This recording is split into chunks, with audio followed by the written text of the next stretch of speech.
మాలిని మరియు శేఖర్ పెళ్లి చేసుకుని దాదాపు 2 ఏళ్ళయింది. శేఖర్ లైఫ్ చాలా బిజీగా ఉండేది. అతను కోరుకున్నా కూడా మాలినికి సరిగ్గా టైం ఇవ్వలేకపోయేవాడు. కానీ మాలినికి దాని గురించి ఏమాత్రం బాధ ఉండేది కాదు. ఎందుకంటే ఆమె శేఖర్ను బాగా అర్థం చేసుకునేది. దానికి కారణం బహుశా వారిద్దరిది లవ్ మ్యారేజ్ అవ్వడం వల్లేమో. ఇద్దరు బెంగుళూరు ఎయిర్పోర్ట్ రోడ్డు దగ్గరలో ఉన్న తమ ఇంట్లో ఉండేవారు. ప్రతిరోజులాగే భోజనం ముగించుకొని శేఖర్ మాలినికి ఫోన్ చేశాడు. కాసేపు తన భర్తతో ఫోన్ మాట్లాడి ఫోన్ పెట్టేసింది మాలిని. ఫోన్ పెట్టేసిన దాదాపు 20 నిమిషాల తర్వాత కిచెన్లో పనిచేస్తున్న మాలినికి ఎవరో పై అంతస్తులో ఉన్న గదిలో పరిగెడుతున్నట్టు ఒక శబ్దం వినిపించింది.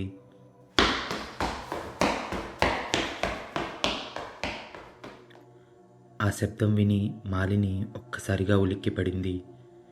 ఎందుకంటే ఆ ఇంట్లో శేఖర్ మరియు మాలిని తప్ప ఇంకెవరూ ఉండరు.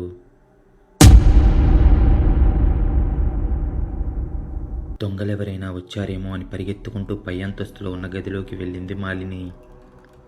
హలో ఎవ్రీవన్, మీరంతా బాగున్నారని ఆశిస్తున్నాను. రోజులాగే ఈరోజు కూడా మీకు కొత్త హారర్ స్టోరీ వినిపించబోతున్నాను. మీరు ఇప్పటి వరకు ఈ వీడియోను లైక్ చేయకపోతే ప్లీజ్ ఇప్పుడే లైక్ చేయండి. మీరు లైక్ చేయడం ద్వారా ఈ వీడియో మీ వంటి హారర్ స్టోరీ లవర్స్ మరికొంతమందికి సజెస్ట్ చేయబడుతుంది. అలాగే మీ లైఫ్లో ఏమైనా హారర్ ఇన్సిడెంట్స్ జరిగి ఉంటే డిస్క్రిప్షన్లో ఉన్న మన మెయిల్ ఐడికి వివరంగా రాసి పంపండి. మీ అనుభవాలను మన సబ్స్క్రైబర్స్తో పంచుకోవచ్చు. ఇక ఏమాత్రం ఆలస్యం చేయకుండా ఇవాల్టి హారర్ స్టోరీ స్టార్ట్ చేసేద్దాం. పైకి పరిగెత్తిన మాలినికి గదిలో ఎవరూ కనిపించకపోవడంతో తనే భ్రమపడి ఉండొచ్చని అమ్మయ్య అనుకుని ఊపిరి పీల్చుకుంది. ఆమె ఆ గది కిటికీ మూసేసి వెనక్కి తిరిగేసరికి తన గదిలో ఒక ప్లాస్టిక్ బంతిని చూసింది. దాన్ని ఇప్పటి వరకు తన ఇంట్లో ఎప్పుడూ చూడలేదు మాలిని. కానీ ఈ విషయాన్ని పెద్దగా పట్టించుకోకుండా తేలికగా తీసుకున్న మాలిని మధ్యాహ్నం భోజనం చేసి ఆ తర్వాత కాసేపు నిద్రపోదామని బెడ్రూమ్లోకి వెళ్ళింది. అప్పటికే ఆమె నిద్రపోయి కాసేపు అయింది. సడన్గా ఒక సౌండ్ వల్ల ఆమె నిద్ర లేచింది. ఆ సౌండ్ టీవీ రూమ్ నుండి వస్తుంది. కానీ మాలినికి బాగా గుర్తుంది తను మధ్యాహ్నం భోజనం చేసిన తర్వాత టీవీ స్విచ్ ఆఫ్ చేసిందని.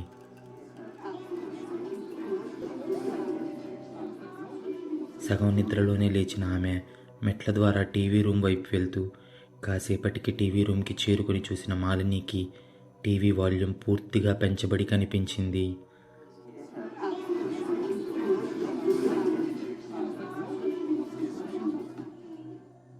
ఆమె టీవీ స్విచ్ నొక్కి ఆఫ్ చేయడానికి చెయ్యి ముందుకు చాచగానే ఆమె చెవుల్లో టీవీని అలాగే ఉంచండి, ఆఫ్ చేయకండి అనే మాట వినిపించింది.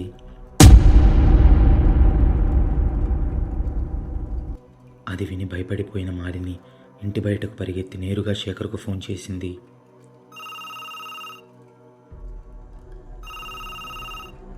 శేఖర్ అన్ని పనులు వదిలేసి పరిగెత్తుకుంటూ ఇంటికి వచ్చాడు మరియు భయపడిన మాలినిని తనతో పాటు ఇంటి లోపలికి తీసుకెళ్ళాడు.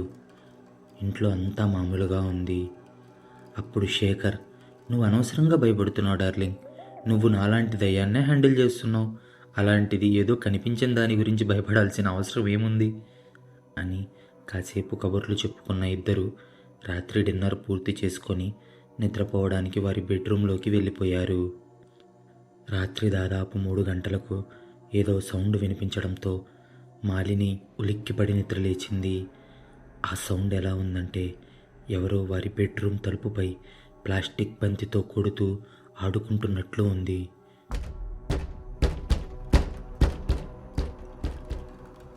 మాలిని శేఖర్ను నిద్రలేపి, శేఖర్, నీకు ఆ సౌండ్ వినిపిస్తుందా అని అడక్క అర్ధరాత్రి 3 గంటలకు మాలిని నోటి నుండి అలాంటి మాటలు విన్న శేఖర్ కొంచెం కోపంగా, ఈ కాపు మాలిని, ఇప్పటికే చాలా చేసావు, దయ్యాలు గీయాలు ఏమీ ఉండవని నేను నీకు ముందే చెప్పాను, నువ్వు ఇక నిద్రపో, చూస్తుంటే నీకు నిద్ర ఇప్పుడు చాలా అవసరం అనిపిస్తుంది అని విసుగ్గా చెప్పి దుప్పటి కప్పుకొని నిద్రలోకి జారుకున్నాడు శేఖర్. ఏమీ అర్థం కాని మాలిని తలుపు వైపు మరియు శేఖర్ వైపు చూస్తూ అయోమయంగా నిద్రపోవడానికి చాలా ట్రై చేసింది. ఎలాగోలా అతి కష్టం మీద నిద్రపోయింది. సరిగ్గా ఉదయం 6 గంటలకు శేఖర్ నిద్ర లేచాడు. ఎందుకంటే అతనికి దాహం వేసింది. మెట్ల ద్వారా శేఖర్ ఫ్రిడ్జ్ దగ్గరికి వెళ్ళాడు. ఫ్రిడ్జ్ నుండి నీళ్ళ బాటిల్ తీసి అతను నీళ్లు తాగుతున్నాడు. ఈసారి శేఖర్ కూడా ఒక సౌండ్ విన్నాడు. ఫ్రిడ్జ్ లైట్ వెలుతురులో అతని కాలి దగ్గర ఒక ప్లాస్టిక్ బంతి పడి ఉండటం చూశాడు. శేఖర్ ఆ బంతిని తీసుకొని అటూ ఇటూ చూస్తున్నాడు.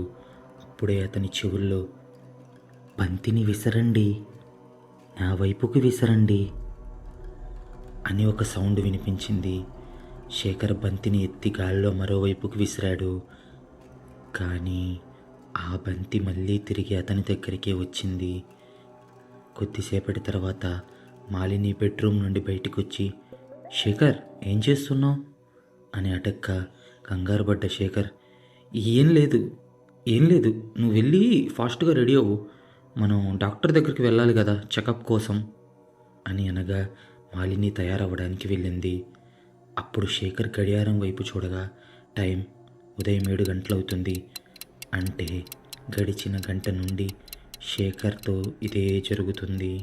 ఆ ప్లాస్టిక్ బంతిని శేఖర్ అటు విసురుతున్నాడు, అది ఇటు వస్తుంది. ఇక ఆ భార్యాభర్తలు రొటీన్ చెకప్కు వెళ్ళగా మాలిని తల్లి కాబోతుందని తెలిసింది. ఆ సంతోషంలో అన్నీ మర్చిపోయి ఇంటికి తిరిగి వెళ్తూ బజారు నుండి బొమ్మలు, బట్టలు, ఊయల చాలా వస్తువులు కొనుక్కొని వచ్చారు శేఖర్ అండ్ మాలిని. ఆ రోజంతా బొమ్మలు ఇంట్లో సర్దడంలో మరియు వస్తువులు అటు ఇటు పెట్టడంలోనే గడిచిపోయింది వారికి. మాలిని చాలా అలసిపోయి ఉండటం వల్ల ఆ రాత్రి ఆమె చాలా ప్రశాంతంగా నిద్రపోయింది. మరుసటి రోజు ఉదయం శేఖర్ కూడా ఆమెను నిద్ర లేపలేదు. స్వయంగా బ్రేక్ఫాస్ట్ రెడీ చేసుకొని ఆఫీస్కి వెళ్ళిపోయాడు. ఉదయం దాదాపు 9 గంటలకు నిద్ర లేచిన మాలిని బ్రేక్ఫాస్ట్ చేయడానికి కిందకు వెళ్ళింది. కాసేపటికి బ్రేక్ఫాస్ట్ పూర్తి చేసుకున్న మాలిని షింకులో ప్లేట్లు పెడుతుండగా ఆమె కాళ్ళ దగ్గర టింగ్ టింగ్ అని ఒక సౌండ్ వినిపించింది. కిందకు చూసిన మాలినికి అది వాళ్ళు నిన్న కొని తెచ్చిన బొమ్మ సౌండ్ అని గుర్తొచ్చి ఆ బొమ్మను పైకెత్తి దాని బ్యాటరీ తీసేసింది. బొమ్మను పక్కన పెట్టి మాలిని పై గదిలోకి వెళ్ళడానికి మొదటి మెట్టుపై కాలు పెట్టగానే పైనుండి ఒక బంతి కిందకు పడింది. ఆ బంతి నేరుగా ఆమె కాళ్ళ దగ్గరకు చేరుకుంది. మరియు అదే సమయంలో ఆమె చెవుల్లో, హలో ఆడుకుందామా అనే ఒక శబ్దం వినిపించింది. సాయంత్రం శేఖర్ ఇంటికి చేరుకునేసరికి మాలిని మెట్ల దగ్గర స్పృహ తప్పి పడిపోయి ఉంది. అది చూసి కంగారు పడిపోయిన శేఖర్ ఆమెను లేపడానికి ఎంత ప్రయత్నించినా మాలిని స్పృహలోకి రాకపోవడంతో శేఖర్ ఆమెను ఎత్తుకొని తమ గదిలోకి తీసుకెళ్లాడు. శేఖర్ ఆమెని స్పృహలోకి తీసుకురావడానికి ప్రయత్నిస్తుండగా అతని కాళ్ళ దగ్గరికి ఆ ప్లాస్టిక్ బంతి మళ్ళీ వచ్చింది.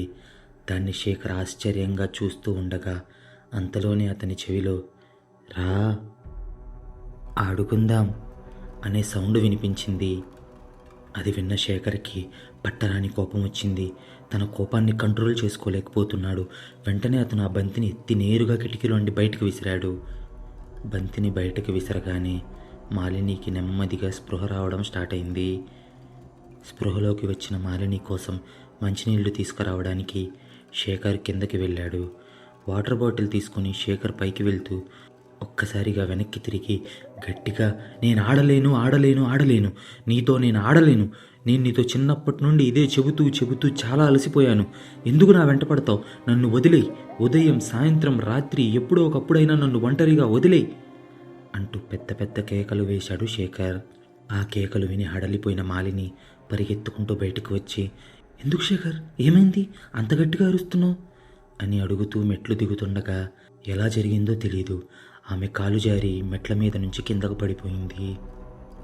మాలిని కళ్ళు తెరిచేసరికి ఆమె హాస్పిటల్లో ఉంది.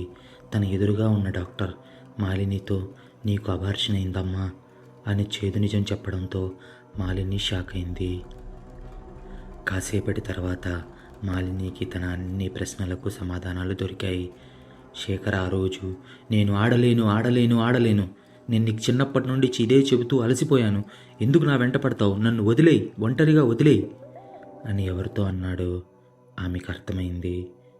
వాస్తవానికి శేఖర్కు ఒక తమ్ముడు ఉండేవాడు.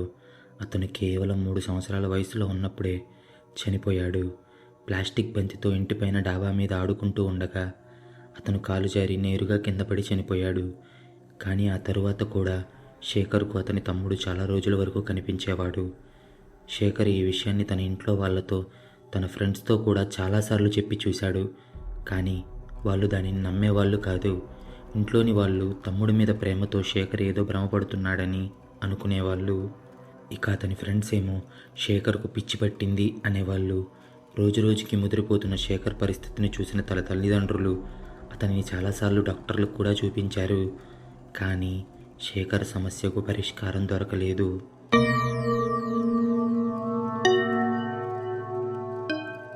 తరువాత శేఖర్ ఈ విషయాలన్నిటికీ అలవాటు పడిపోయాడు. ఎందుకంటే శేఖర్ యొక్క ఆ చిన్న తమ్ముడు శేఖర్కు ఎప్పుడూ ఏ హాని చేయలేదు. అందుకే శేఖర్ కూడా తన తమ్ముడి విషయం గురించి అందరి ముందు మాట్లాడటం మానేశాడు. తను నార్మల్ అయిపోయినట్టు అందరితో చాలా క్యాజువల్గా ఉండేవాడు. వాస్తవంగా ఈ విషయం శేఖర్ మాలినికి కూడా పెళ్లికి ముందే చెప్పాడు. ఆమె కూడా శేఖర్ను ప్రాణంగా ప్రేమించింది కాబట్టి అర్థం చేసుకొని మూవ్ ఆన్ అయింది. కానీ శేఖర్ యొక్క ఆ చిన్న తమ్ముడు ఈ విధంగా వారి జీవితంలోకి మళ్ళీ తిరిగి వస్తాడని వాళ్ళు ఊహించలేదు. అయితే ఈ విషయం జరిగి దాదాపు 2 ఏళ్ళయింది. ఇప్పుడు మాలిని మరియు శేఖర్కు ఒక కూతురు కూడా ఉంది. కానీ ఇప్పటికీ కూడా అప్పుడు మాలిని ఆసుపత్రి నుండి డిశ్చార్జ్ అయిన తర్వాత ఆ పాత ఇంట్లో గడిపిన చివరి వారం రోజులను మాత్రం మర్చిపోలేకపోతుంది. 2 ఏళ్ళు అవుతున్న ఆ ఇంట్లో గడిపిన చివరి వారం రోజుల నుండి మాలిని మర్చిపోలేకపోతున్న ఆ విషయం ఏంటంటే, ఆ వారం రోజుల్లో ఒకరోజు తన మరిది ఆత్మ తనతో మాట్లాడుతూ, వదినా, ఈ ఇంట్లో అందరికంటే చిన్నవాణ్ణి నేను. నాకంటే చిన్నవాళ్ళు ఎవరూ లేరు. రండి, నాతో ఆడుకోండి అనడం. అయితే ఇందులో మర్చిపోలేకపోయేంత ఏముంది? ఆల్రెడీ తన మరిది గురించి మాలినికి తెలుసు కదా అని మనం అనుకుంటాం కదా. కానీ మాలిని ఆలోచన మాత్రం వేరేలా ఉంది.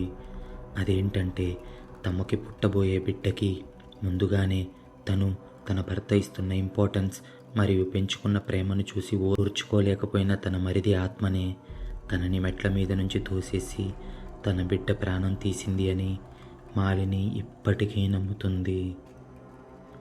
మీకు ఈ హారర్ స్టోరీ ఎలా అనిపించిందో కామెంట్ చేయండి. ఇప్పటిదాకా ఈ వీడియోని లైక్ చేయకపోతే ప్లీజ్ లైక్ చేయండి. ఇలాంటి హారర్ స్టోరీస్ రోజు వినడానికి ఇప్పుడే మన ఛానల్ను సబ్స్క్రైబ్ చేయండి. Thank you.